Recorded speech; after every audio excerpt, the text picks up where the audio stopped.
నిన్న ఈనాడు పేపర్ చూస్తుంటే ఒక విషయం,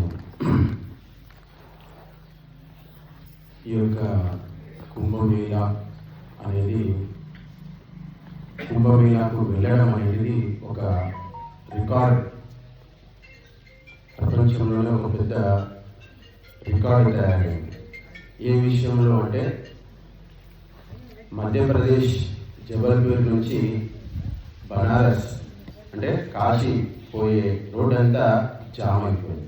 350 కిలోమీటర్ల దూరం మొత్తం ట్రాఫిక్ జామ్ అయిపోయింది. ప్రపంచంలోనే ఇంత పెద్ద ట్రాఫిక్ జామ్ ఇదే అంట చరిత్రలో. ఆ విధంగా రికార్డు ఎక్కింది. అంతటి ట్రాఫిక్ జాము ఇంతవరకు ప్రపంచంలో ఎక్కడ కూడా జరగలేదండి. మొన్న మధ్యప్రదేశ్ ముఖ్యమంత్రి 2 రోజులు బనారస్కు ఎవరు వెళ్ళొద్దు, మార్గాలన్నీ మూసేయండి అని చెప్పి స్వయంగా మధ్యప్రదేశ్ ముఖ్యమంత్రి అక్కడ చెప్పడం జరిగింది. మరి ఎందుకు ఇలా జరిగింది అంటే ప్రలోభం, దురాశ, అత్యాశ. ఒకే ఒక్క మునిగి స్వర్గాన్ని మోక్షాన్ని పొందాలి అనేటువంటి అత్యాశ, దురాశ, పేరాశ అందరికీ అదే ఉంది. ప్రలోభంలో ఉన్నారు ప్రతి ఒక్కరు కూడా. మనమంతా కూడా చిన్న పని చేసి గొప్ప ఫలాన్ని పొందాలనుకుంటున్నాం. చిన్న పని అంటే ఒక మునిగి స్వర్గం, మోక్షం అన్నీ రావాలి అనుకుంటున్నాం. ఒక వ్యక్తి టీచర్ కావాలంటే సంవత్సరం చదవాలి, కలెక్టర్ కావాలంటే 3-4 ఏళ్ళు చదవాలి, ఇంజనీరింగ్ కావాలంటే ఒక్కొక్కరు 5-5 ఏళ్ళు చదివి అమెరికా పోయింది. మన అంకాపూర్లో చిన్నప్పటి నుంచి 20-25 ఏళ్ళు లక్షలు పోసి చదివిస్తే వాళ్ళు ఇంజనీరింగ్ అయ్యి అమెరికాలో కొనుగోలు చేసుకుంటున్నారు. మరి ఒకే ఒక్క మునిగితే వాళ్ళందరూ ఇంజనీర్లు కావచ్చు కదా. పోయి ఆ కుంభమేళ మునిగితే అందరూ కోటీశ్వరులు కావచ్చు కదా. ఈ కుంభమేళ పరంపర 100ల సంవత్సరాల నుంచి జరుగుతుంది. కానీ భారతదేశం భ్రష్టు పట్టినంత ప్రపంచంలో ఎక్కడ కూడా భ్రష్టు పట్టలేదు. ప్రపంచంలో అత్యంత కాలుష్యం కలిగినటువంటి నదులన్నీ మన దేశంలో ఉన్నాయి. మన దేశంలో హిందువులు చేసినంత కాలుష్యము ప్రపంచంలో ఏ దేశంలోని ప్రజలు కూడా చేయరండి. భవానీ దీక్షలు అంటారు. విజయవాడలో భవానీ దీక్షలు విపరీతంగా తీసుకుంటారు. ఆ భవానీ దీక్షలు తీసుకున్నటువంటి వ్యక్తులంతా కూడా ఏం చేస్తారంటే ఆ యొక్క కృష్ణానది ఒడ్డుకి వెళ్ళేసి స్నానాలు చేసి ఆ బట్టలన్నీ, ఆ దీక్ష తీసుకున్న బట్టలన్నీ ఆ నదిలోనే పారేస్తారు.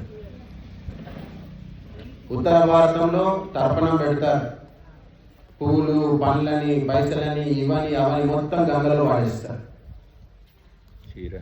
చీరలు కూడా వాడేస్తారు. ఇక కాశీలో చనిపోయినటువంటి శవం వాడేస్తే వాడు స్వర్గానికి పోతారని చెప్పి కాశీలో ఘాట్లు ఉన్నాయి. ఈ ఘాటు, ఆ ఘాటు అని చాలా. అందులో ఒకప్పుడు చనిపోయిన శవాలు తీసుకొచ్చి వేసేసేవారు.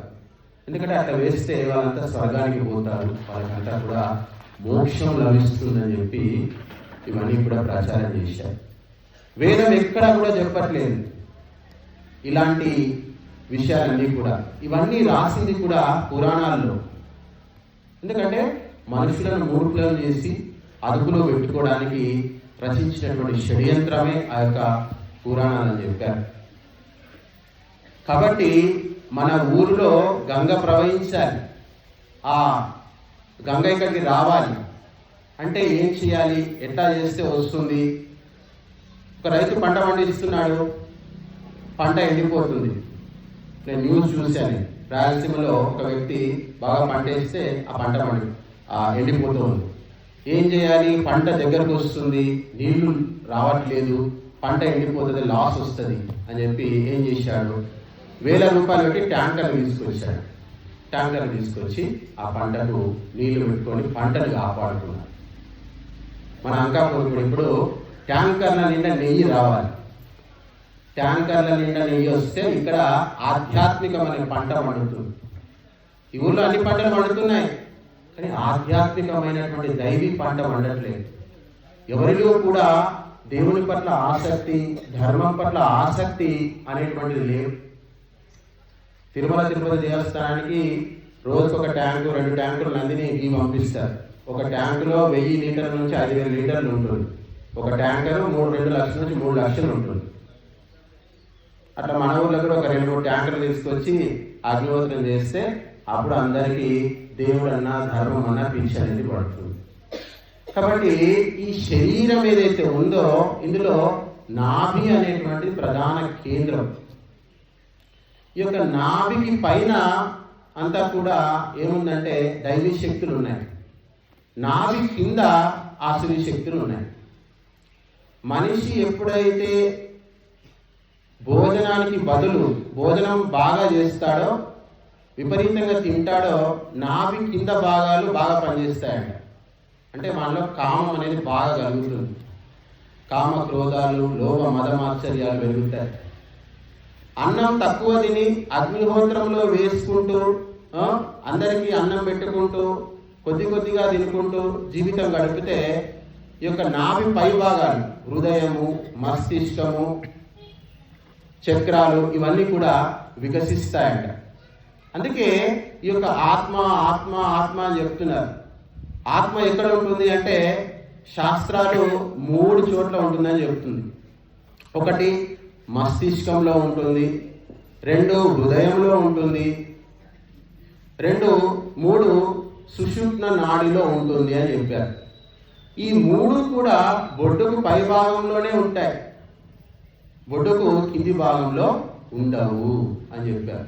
కాబట్టి ఆ బ్రహ్మతత్వాన్ని తెలుసుకోవాలి, ఆ బ్రహ్మంలో కలిసిపోవాలి. ఈ శరీరంలో అష్టాచక్ర నవద్వారే దేవానాం పురోయోధ్య అని చెప్పారు. తస్యామి హిరణ్యకోశ స్వర్గో జ్యోతిషామృత అని చెప్పారు. శరీరంలో 8 చక్రాలు ఉన్నాయి, 9 ద్వారాలు ఉన్నాయి. 2 ముక్కుకున్నటువంటి 2 రంధ్రాలు, 2 కళ్ళు, 2 చెవులు, నోరు, మూత్రేంద్రియం, మలేంద్రియం, ఇట్లా 9 ద్వారాలు ఉన్నాయి మన ఈ శరీరంలో. దేవపురి అన్నారు. ఈ యొక్క ఇంద్రియాలే దేవపురి అంట. దేవతలు, కళ్ళు, ముక్కు, చెవులు ఇవన్నీ కూడా దేవతలు అని చెప్పారు. ఈ యొక్క శరీరంలో ఉన్నటువంటి ప్రతి కణం కూడా బ్రహ్మ జ్యోతితో ప్రకాశిస్తుందంట. ఆ బ్రహ్మ జ్యోతిని మనం పొందాలి. ఎప్పుడు పొందుతాము అంటే అగ్నిహోత్రం చేసినప్పుడు ఆ యొక్క బ్రహ్మ జ్యోతిని మనం పొందుతాం. దాన్ని మనం ఆత్మ సాక్షాత్కారం చేసుకోగలుగుతాం. అందుకే నిత్యం మిమ్మల్ని అగ్నిహోత్రానికి పిలుస్తున్నాం, అగ్నిహోత్రం దగ్గర కూర్చోబెడుతున్నాం. ప్రణవో ధను శిరోధ్యాత్మ బ్రహ్మ తల్లక్ష్యం ఉచ్యతే అప్రమత్తేన వేద్యవ్యం శరవత్ తన్నో భగవత్ అని చెప్పారు. అంటే ప్రణవమే ధనుస్సు అని చెప్పారు. ఈ యొక్క ఆత్మనే బాణం అంట. అప్రమత్తంగా ఉండంటున్నారు, చాలా అలర్ట్గా ఉండండి అని చెప్తున్నారు. ఏం చేస్తున్నావు నువ్వు? నీ యొక్క ఆత్మతో బ్రహ్మాన్ని ఛేదిస్తున్నావు. అప్రమత్తేన వేద్యవ్యం. అందుకే గురువుగారు ఏం చెప్తున్నారు? ప్రతిరోజు కూడా కాముగా ఉండండి, శాంతిగా ఉండండి, అగ్నిహోత్రం ప్రశాంతంగా చేయండి, తన్మయత్వంతో చేయండి. అగ్నిహోత్రంలో కూర్చున్నప్పుడు మనుషులు నిర్వికారంగా నిశ్చలంగా ఉండాలండి, చలించకుండా. ఏ విధమైనటువంటి సాంసారికమైనటువంటి లంపటాలు పెట్టుకోకుండా, ఏ విధమైనటువంటి సాంసారికమైనటువంటి ఆలోచనలు లేకుండా అగ్నిహోత్రం చేయాలి. ఇక అగ్నిహోత్రం యజమానుల గురించి ఏం చెప్పారంటే బ్రహ్మార్పణం బ్రహ్మహవి బ్రహ్మాగ్నౌ బ్రహ్మణాహుతం బ్రహ్మైవ తేన గంతవ్యం బ్రహ్మకర్మ సమాధిన అని చెప్పారు. బ్రహ్మార్పణం అంటే నువ్వు వేస్తున్నావు కదా ఆ నెయ్యి, ఆ స్రూవ ఏదైతే ఉందో, స్రూవ పట్టుకుని మనం నెయ్యి వేస్తున్నాం అగ్నిలో, ఆ స్రూవ బ్రహ్మము అని చెప్పారు. బ్రహ్మ హవి నువ్వు వేసేటువంటి సామాగ్రి, మహిళలంతా సామాగ్రి వేస్తున్నారు, ఆ సామాగ్రి కూడా బ్రహ్మమే. ఆ వేసేటువంటి యజమాని కూడా బ్రహ్మమే. ఆ ఆ అగ్ని కూడా బ్రహ్మమే అని చెప్పారు. ఇన్ని చేసి నువ్వు కలిసిపోయేది కూడా బ్రహ్మములోనే అని చెప్పి మనకు చెప్పడం జరిగింది. కాబట్టి యజ్ఞము ద్వారా మీ అందరినీ కూడా బ్రహ్మం వైపు నడిపిస్తున్నారు, బ్రహ్మలోకం వైపు నడిపిస్తున్నారు. భోగం నుంచి, రోగం నుంచి మనను స్వర్గం వైపు, మోక్షం వైపు తీసుకునేటువంటి నావ బండి ఈ యొక్క అగ్నిహోత్రము అని చెప్పారు. కాబట్టి మనము ప్రతినిత్యం కూడా ఈ యొక్క అజ్ఞాన అంధకారం నుంచి బయటపడాలి. టమాటా అంటే రాస్తావమ్మను రాస్తారా నీకు? రాయా. కానీ టమాటా వండుకొని తింటుంది రోజు. ఎట్లా అంటే వాళ్ళ అమ్మ ఇది టమాటా, దీనికి ఇట్లా వండాలి, ఇట్లా వండి పెట్టాలి అని చెప్పింది. చదువు రాదు కానీ విన్నది, చూసింది, కాబట్టి జ్ఞానం అనేది వచ్చింది. కాబట్టి మనకు చదువు రాదు అని బాధపడాల్సిన అవసరం లేదు. చదువుకున్న వాళ్ళతో ఉండి కూర్చుంటే జ్ఞానం అనేది వస్తుంది. అందుకే మిమ్మల్ని రమ్మంటున్నాం. వేదము అనేటువంటిది విని నేర్చుకునేటువంటిది. మేమేమి సంస్కృతం చదువుకోలే కదా, ఇంగ్లీష్ చదువుకోలే కదా, తెలుగు చదువుకోలే కదా, నాకు రాదు కదా. కానీ విని అందరూ నేర్చుకోవచ్చు. అందుకే వేదాలను శృతులు అన్నారు. అంటే విని తెలుసుకొని నేర్చుకునేటువంటివి. అందుకే ప్రతినిత్యం కూడా మనము వినాలి, మంచి మాటలు వినాలి, మంచి విషయాలు తెలుసుకునేటువంటి ప్రయత్నం చేయాలి.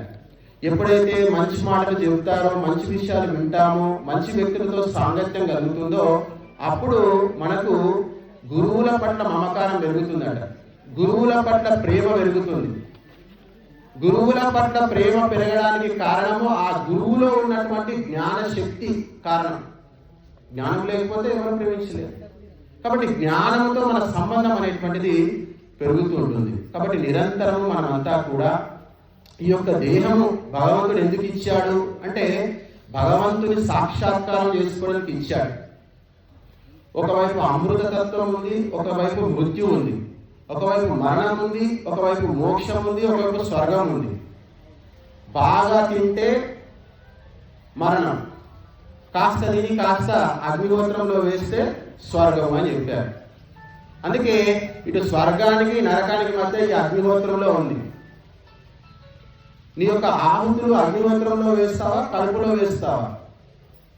అంటే ఎవడైతే చనిపోవడానికి సిద్ధంగా ఉన్నాడో, మరణానికి దగ్గరగా ఉన్నాడో, మరణం వైపు ఎవడైతే పయనిస్తున్నాడో వాళ్ళంతా కూడా కడుపులో వేసుకుంటారట నిరంతరం. వాడు రోజు తినుకుంటూ చనిపోతూ ఉన్నాడు, తింటూ చనిపోతున్నాడు వాడు ప్రతిరోజు. వాడు అనుకుంటే నేను బతుకుతున్నా అనుకుంటున్నాడు, కానీ వాని లోపల ఉన్నటువంటి ఆత్మ, మనస్సు రోజు చనిపోతున్నాయి. ఇక వానికి బతికిన తర్వాత ఉత్తమమైనటువంటి జన్మలు ఉండవు. ఎవడు చనిపోయిన తర్వాత తిరిగి జన్మ ఉండదో వాడే మోక్షాన్ని పొందినాడు. చనిపోయిన తర్వాత తిరిగి మళ్ళీ జన్మ ఎత్తితే మనకి మళ్ళీ మరణం తప్పదు. కాబట్టి ఈ జన్మ మరణ పరంపరను తప్పించుకోవడానికి ఒక అగ్నిహోత్రం అని చెప్పారు. మనిషి చనిపోయిన తర్వాత సద్గతులను పొందాలి. వేదము, ఈశ్వరుడు, కర్మలు, వీటిని పునర్జన్మ, ఈ మూడింటిని ఎవడైతే నమ్ముతాడో వాడే ఆస్తికుడు అని చెప్పాడు. అంటే భగవంతుడు ఉన్నాడని నమ్ముతాడంట. వేదము లేదు, ఈశ్వరుడు లేదు, పునర్జన్మ లేదు అంటే ఇక చేయాల్సింది ఏముంది? ఉన్న రోజులు తిని తాగి ఆనందంగా తిని తాగి బతికేయచ్చు, చనిపోవచ్చు. మన కర్తవ్యం ఏముంది? కాబట్టి ప్రపంచంలో ఒక పద్ధతి అనేది ఉంది. ఒక పద్ధతి ప్రకారమే మనం బతుకుతున్నాం. గురువు అంటున్నామంటే దానికి ఒక పద్ధతి ఉంది. వారు జ్ఞానం ఇచ్చారు కాబట్టి వారిని గురువు అంటున్నాం. ఆమె తల్లి అంటున్నామంటే ఆమె జన్మ ఇచ్చింది కాబట్టి ఆమె తల్లి అంటున్నాం. ఆమె పోషించాడు కాబట్టి ఆమె తండ్రి అంటున్నాం. కాబట్టి ప్రతి దానికి కూడా ఒక పద్ధతి అనేది ఉంది. కొడుకు పెద్దవాడయ్యాడు, సంపాదిస్తున్నాడు బాగా, ఒక్కరోజు కూడా ఒక పండు తెచ్చి ఇవ్వలేదు. వాడు సంపాదిస్తున్నాడు, వాడు బతుకుతున్నాడు. పెంచినటువంటి తల్లిదండ్రులకు ఏదో ఒకరోజు అనిపిస్తుంది, అరే మేము ఇంత చదివించిన కనీసం ఏదో ఒకరోజు కనీసం నాన్న తిన్నవా, ఒక పండు పదార్థము ఒకటైనా తెలిసేలేదు వీడు అని అందరూ అనుకుంటూ ఉంటారు చాలా మంది తల్లిదండ్రులు. కాకపోతే మోహం వల్ల దాన్ని మర్చిపోతూ ఉంటారు. భగవంతుడు మనందరికీ కూడా తండ్రి. ఆయనకు మనమంతా సంతానం. నీకు ఒక కొడుకే ఉండొచ్చు, కానీ భగవంతునికి అందరూ సంతానమే. ఆ సంతానం అంతా బతకాలి అంటే మనం కొద్దిగా బాధ్యత తీసుకోవాలి. ఎలా బతుకుతుంది సమస్త ప్రాణికోటి అంటే ప్రాణవాయువుతో బతుకుతుంది. అంటే సుగంధమైనటువంటి, పవిత్రమైనటువంటి, శుద్ధమైనటువంటి వాయువు ఉన్న చోట మనుషులు బతుకుతారంట ఎక్కువ కాలం, వందల సంవత్సరాలు. కాబట్టి ఈ సృష్టి చక్రం అనేటువంటిది లక్షల కోట్ల సంవత్సరాల నుంచి నడుస్తూ ఉంది. ఇప్పుడున్నంత కాలుష్యం ఎప్పుడూ లేదు. భయంకరమైనటువంటి కాలుష్యం ఉంది ఈరోజు వాతావరణం. ఎందుకు అంటే మనకంటే ముందు ఉన్న వాళ్ళు కాలుష్యం సృష్టించారు. మనం ప్రతిరోజు కూడా కాలుష్యాన్ని సృష్టిస్తూ ఉన్నాం. మరి రేపు వచ్చేటువంటి మన మనవాళ్ళు, ముని మనవాళ్ళు, మరి వాళ్ళ పరిస్థితి ఏంటి? మరి వాళ్ళకు ఒక పవిత్రమైనటువంటి, శుద్ధమైనటువంటి వాయువును మనం అందించేటువంటి కర్తవ్యం మన దగ్గర ఉంది. ఎంతసేపు డబ్బు జమ చేసుకోవడానికి మన జీవితాలు సరిపోతున్నాయి. కాబట్టి మనం వచ్చేటువంటి పీడి పరంపర ఏదైతే ఉందో వాళ్ళందరికీ కూడా పవిత్రమైనటువంటి వాతావరణాన్ని మనం అందించాలి. లేకపోతే వాళ్ళంతా కూడా భయంకరమైనటువంటి రోగాలకు ఉపలాగా తయారవుతారు. ఇప్పటికే చాలా మంది భయంకరంగా రోగాలు వచ్చాయి అందరికీ కూడా. ఎందుకంటే వాయువులో భయంకరమైనటువంటి కాలుష్యం ఉంది. హైదరాబాద్లో ఎంత కాలుష్యం ఉందో నిజామాబాద్లో కూడా అంతే కాలుష్యం ఉంది. మీరు చూసుకోండి, ప్రతి చోట కూడా ఫ్యాక్టరీలు పెట్టేస్తున్నారు. అన్ని ప్రాంతాల్లో భయంకరంగా కాలుష్యం అనేటువంటిది విస్తరిస్తూ ఉంది. ఎయిర్ చెకప్ అని ఉంటుంది, మీ దాంట్లో చూసుకోండి. ఇంటర్నేషనల్ ఎయిర్ చెకప్ అని ప్రతి నగరంలో ఎక్కడికి వెళ్ళినా మీరు అక్కడ కాలుష్యం ఎంతుందో చూసుకుంటే ఈ హైదరాబాద్ వానికి రాదు, ఈ మన నిజామాబాద్ వానికి రాదు. మన తెలంగాణలో అన్ని రెడ్ గుర్తు కిందకే ఉన్నాయంట, రెడ్ అలర్ట్. ఎందుకంటే ప్రతిరోజు విపరీతమైనటువంటి కంపెనీలు అనేటువంటి పెరిగిపోతూ ఉన్నాయి. కంపెనీలు పెరుగుతున్నాయి, కాలుష్యం పెరుగుతుంది, రోగాలు పెరుగుతున్నాయి. రోగగ్రస్తమైనటువంటి సంతానం రేపు పుడుతుంది అందరికి కూడా. ఇక వాడు ప్రతిరోజు పొద్దున 4 గోళీలు, మధ్యాహ్నం 4 గోళీలు, రాత్రికి 5 గోళీలు వేసుకుని బతుకుతారు. వాడు తిండి తక్కువ తింటాడు, మందులు ఎక్కువ తినాల్సినటువంటి పరిస్థితి అనేటువంటిది దాపురిస్తుంది. కాబట్టి మనమంతా కూడా ఈ ప్రపంచంలోకి వచ్చి సుఖభోగాలు అనుభవించడమే కాకుండా ప్రపంచానికి ఉపకారం చేసేటువంటి గొప్ప కార్యము ఈ యొక్క అగ్నిహోత్రము అని మనకు చెప్పడం జరిగింది. కాబట్టి ప్రపంచానికి ఉపకారం చేసేటువంటి బాధ్యతలో కొంత బాధ్యతను మనము ఈ యొక్క అగ్నిహోత్రం ద్వారా నిర్వర్తించగలుగుతాం. ప్రతి మానవుడు, ప్రతి పరివారం, ప్రతి ఇంట్లో అగ్నిహోత్రం చేస్తే వారింట్లో ఆయు, ప్రాణం, ప్రజాం, పశుం, కీర్తిం, ద్రవిణం, బ్రహ్మవర్చస్వం. మొన్న ఒక బుక్ చదువుతున్నాను. ఎవడైతే అగ్నిహోత్రం చేస్తాడో వానికి ఆవు పాలు దక్కుతాయంట. వాడు మాత్రమే ఆవు పాలు తాగలుగుతాడు. అగ్నిహోత్రం చేయని ఎవరు కూడా ఆవు పాలు ఉండవాడు. వేదంలో రాశారు. అందుకే మనకి ఎవరో అగ్నిహోత్రం చేసే అలవాటే లేదు. ఆవులన్నీ చచ్చిపోయినాయి. ఏమున్నాయి? ఆవులు లేవు, ఏమి లేవు. ఎవరో ఒకరి ఇద్దరి దగ్గర ఆవులు అనేటువంటివి ఉన్నాయి, పెంచుకున్నారు, వాళ్ళు ఏదో పోషిస్తూ ఉన్నారు. ఆవుల యొక్క జాతి అనేది అంతరించిపోతుంది. ఆయుర్వేదం అంతా కూడా ఆవు మీదనే ఆధారపడి ఉంది. ఆయుర్వేదంలో ఏ మందు వాడాలన్నా అందులో ఆవు నెయ్యి, ఆవు పంచకము ఇవి లేనిది ఎక్కడ కూడా ఆయుర్వేద మందు అనేటువంటిది తయారు కాదు. అందులో భస్మాలు కాల్చాలన్నా కానీ ఆవు పేడ కావాలి. పెద్ద పెద్ద భస్మాలు తయారు చేయాలంటే ఆవు పేడ లేనిది వాళ్ళు తయారు చేయలేరు. ఆ గుణం అనేటువంటిది భస్మాలకు రాదు. అందుకే ఆవులు పోయినాయి, ఆయుర్వేదం పోయింది, ఇంగ్లీష్ వైద్యమే దిక్కైంది. ఒక్కసారి ఆ ఇంగ్లీషు దవాఖానలో ఎంటర్ అయితే వాడు చచ్చేదాకా వానికి కస్టమర్ అయిపోతాడు. ఈరోజు బీపీ గోళీలు తింటనే ఉన్నారు, చనిపోయేదాకా తింటారు. షుగర్ గోళీలు తింటనే ఉన్నారు, చనిపోయేదాకా తింటారు. తినని నడవదు. హార్ట్ అటాక్ తింటున్నారు. అన్నిటికీ కూడా మనం ప్రతిరోజు మందులు తింటనే ఉండాలి. ఈ పరంపర అనేటువంటి పెరిగిపోయింది. మరి భగవంతుడు ఈ శరీరం ఎందుకు ఇచ్చాడు? గోళీలు రుద్దమని ఇచ్చాడా? గోళీ లేకుండా బతకలేమా అంటే ఒకే ఒక అగ్నిహోత్రం ద్వారా మనము మన జీవితాన్ని నిరోధంగా బతకవచ్చు. ఏ విధమైనటువంటి రోగాలు లేకుండా మనం బతకవచ్చు. కాబట్టి మీ అందరి కోసం ఆ ఇంగ్లీష్ వైద్యులు ఎదురు చూస్తున్నారు. ఎప్పుడు వస్తాడా వీడు నా దవాఖానలకు, ఎప్పుడు దోసుకుందామా, వీని ఇల్లు మొత్తం ఎప్పుడు అమ్మిపిద్దామా, లక్షలు వీని బ్యాంకులో ఉన్నాయి, ఎప్పుడు మొత్తం దోసుకుందామా, నా హాస్పిటల్ ఎప్పుడు పెద్ద చేసుకుందామా అని చెప్పి చూస్తున్నారు. హైదరాబాద్లో పెద్ద పెద్ద పెద్ద పెద్ద పెద్ద పెద్ద హాస్పిటల్ కడుతున్నారు. కోట్ల రూపాయలు విలువ చేసేటువంటి హాస్పిటల్స్ హైదరాబాద్లో ఉన్నాయి. అందులో చేరి నేను పెద్ద ఆసుపత్రికి పోయించిన అని చెప్పి గర్వంగా చెప్పుకుంటున్నారు చాలామంది. అలాంటి మూర్ఖపు సమాజం ఈరోజు తయారైంది. పెద్ద ఆపరేషన్ చేయించుకొచ్చినా, ఈ ట్రీట్మెంట్ చేయించుకొచ్చినా, అది చేసుకొచ్చినా, ఇది చేసుకొచ్చుకున్నా అని చెబుతున్నారు అందరూ కూడా.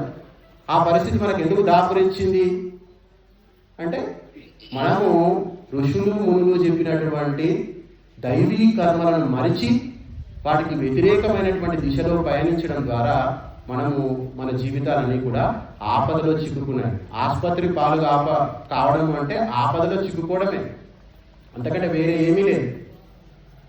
కాబట్టి మన జీవితాలన్నింటినీ కూడా మనం నిరంతరము అగ్నిహోత్రం చేస్తూ ఆయురారోగ్యాలు అష్టైశ్వర్యాలు పెంచుకునేటువంటి ప్రయత్నం చేయాలి. ధన్యవాదాలు.